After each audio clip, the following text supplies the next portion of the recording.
তুই আমার উপর ফালতু ফালতু চাচামাচি করছিস কেন? তোর কিছু বলার থাকলে মালিকের বাড়ি যা, মালিককে বল। দেখ ভাই, মাথা গরম করাসনি। আমার মাথা কেমন পায়ে ফেলে কাজ করে টাকা, আমার টাকা আমাকে দিতে। দেখ দিনি কি চালায় পণ্য রে, আমি কোথা থেকে টাকা দেবো? এখন আমি যদি তোকে টাকা দিই আমাকে কাছ থেকে বের করে দিবে। তুমি বলো ভাই, এটা অন্যায় না? কাল বাদ পরশু দিনই আমি আশায় বসে যে এই টাকাটা পাইলে ছেলে লেগে বাজার করতে যাবো।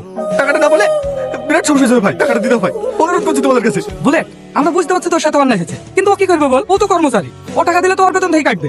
দেখ ভাই, তোকে একটা ভালো যুক্তি দিছি, ফালতু এখানে কাছে না করি, সোজা মালিকের বাড়ি চলে যা, সব থেকে ভালো হবে। মালিক নাহু নাহু করলেও মালিকের বউ খুব ভালো মানুষ, দেখবি তোকে ঠিক টাকা দিয়ে দেবে।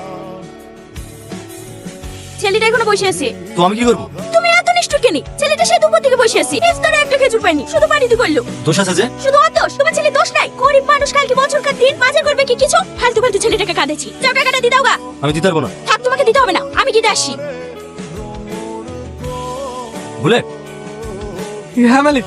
তোর টাকা অনেক উপকার করলেন মালিক, আসছি। খালিদা, খালিদা এত রাত হলো যে? ও একটু গল্প করতে লেট হয়ে গেল। বাবারা ঘুমিয়ে গেছে? আব্বা, আমি এখনো ঘুমাইনি।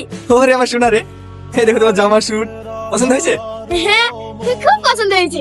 বুড়ির জামা, তোমার শাড়ি, আর আপু লিখলেন পাঞ্জাবি। তুমি কিছু লাওনি?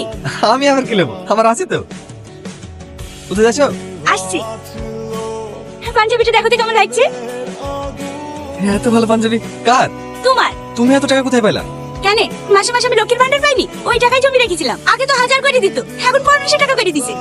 এই দেখো, লাচ্ছা, চিনি, দুধ, ওই টাকা দিয়ে আমি দিতে সমস্ত বাজার করে ফেলেছি। আপনার লেগে ওষুধ নিয়ে এসেছি। কই আগে তো কোনোদিন বলনি? আমি জানতাম নাকি? 6 মাস আগে দুয়ারে সরকার বসলো না, সেই তো শহীদ মেম্বারটা কি লিখে করে দিছে যে। আব্বা, আমার কেমন লাগছে? খুব ভালো। লাগবে লাগবে, এই গাড়ি আমার সাথে লাগবে? আরে রেস করতে গেলে গাড়ি লাগে না রে, বুকের পাটা লাগে। তো দেখছি তোর কতটুকু বুকে পাপ। এ দাদা, আজকে বেশ লাগিস নি, রাস্তাঘাটে ভিড় থাকবে, অ্যাক্সিডেন্ট হতে পারে। আরে কিচ্ছু হবে না, এই শালা খাইস দেখবো কতটুকু মায়ের দুধ খেয়েছি। চটান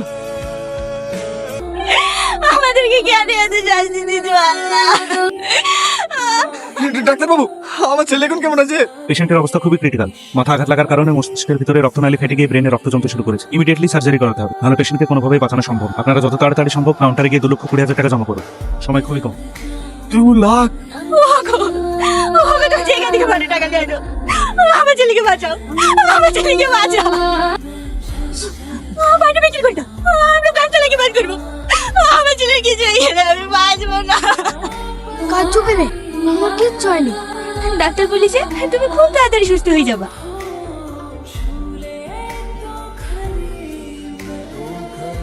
গতি বাড়িয়ে স্টান্ট দেখানো কোনো সাহসিকতা নয়, বরং এটি একটি আত্মঘাতী সিদ্ধান্ত।